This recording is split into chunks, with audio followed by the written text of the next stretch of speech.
기원전 399년 아테네 한 노인이 독배를 마십니다. 죄목은 단 하나, 젊은이들에게 질문을 던진 죄.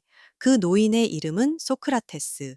그리고 그 죽음을 끝까지 지켜본 한 청년이 있었습니다. 플라톤. 스승을 잃은 그날 이후 그는 평생 한 가지 질문을 놓지 못합니다. 정의로운 나라는 정말 존재할 수 있을까? 다수가 옳다고 외치면 그것이 곧 정의가 되는 걸까? 오늘 그 질문이 담긴 책 국가를 함께 펼쳐보겠습니다. 플라톤의 본명은 사실 아리스토클레스였습니다. 어깨가 넓다고 해서 플라톤이라는 별명이 붙었다고 해요. 아테네 명문가 출신, 본래 정치가가 되고 싶었던 청년이었죠. 하지만 시대가 그를 가만두지 않았습니다. 오랜 펠로폰네소스 전쟁 끝에 아테네는 패배했고 혼란에 빠집니다. 폭정과 민주정이 번갈아 휘몰아치던 시절이었어요. 당시 아테네는 폭정과 혼란을 둘 다 겪은 도시였어요. 안정된 정치 체제에 대한 갈증이 그만큼 컸던 셈이죠. 그 혼란 속에서 스승 소크라테스가 사형을 선고받습니다. 다수의 투표로도 무고한 사람을 죽일 수 있다는 사실. 플라톤은 거기서 깊은 회의에 빠집니다. 누가 어떻게 다스려야 진짜 정의로운 나라일까? 이후 그는 아카데메이아라는 학교를 세우고 평생 이 질문을 파고듭니다. 국가는 그 길고 긴 사유의 결정체예요. 책 초반 트라시마코스라는 인물이 등장합니다. 그는 단호하게 말해요. 정의란 강자의 이익일 뿐이라고. 법을 만드는 건 결국 힘 있는 자들이니까요. 소크라테스는 이 말에 쉽게 동의하지 않습니다. 그러자 글라우콘이라는 청년이 더 날카로운 질문을 던집니다. 사람들이 정의롭게 사는 건 정말 정의가 좋아서일까요? 아니면 들킬까봐 두려워서일까요? 그래서 등장하는 것이 그 유명한 기게스의 반지 이야기예요. 한 양치기가 우연히 반지를 줍습니다. 그 반지를 돌리면 몸이 투명해져요. 아무도 보지 못하는 상태가 되는 거죠. 글라우코는 말합니다. 이런 반지가 있다면 정의로운 사람도 결국 욕심을 따라가지 않겠냐고. 여기서 플라톤이 던지는 질문이 있습니다. 아무도 보지 않는다면 우리는 여전히 정의로울 수 있을까요? 처벌도 평판도 없는 상태에서요. 이 질문 오늘날 우리에게도 낯설지 않습니다. 익명의 댓글 창 앞에서 우리는 어떤 사람이 되나요?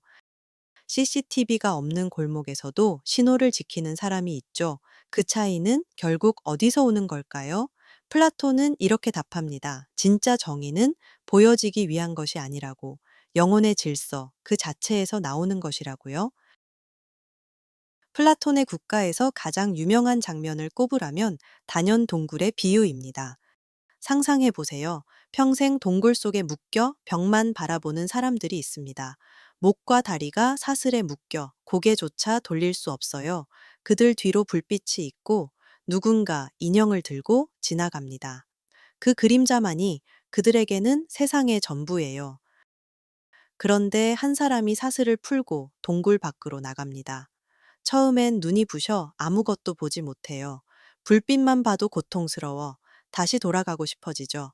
가파른 길을 오르는 동안 다리는 후들거리고 숨은 턱까지 차오릅니다. 그래도 그는 멈추지 않습니다. 한 걸음씩 나아가며 서서히 사물의 형체가 보이기 시작합니다. 마침내 그는 진짜 태양을 마주합니다. 모든 것을 비추는 근원, 플라톤은 이를 선의 이데아라 불렀어요. 그는 다시 동굴로 돌아갑니다. 동료들에게 진실을 전하기 위해서요. 그러나 돌아온 그를 기다리는 건 환영이 아니라 비웃음입니다. 미쳤다고 헛소리한다고 손가락질 당하죠.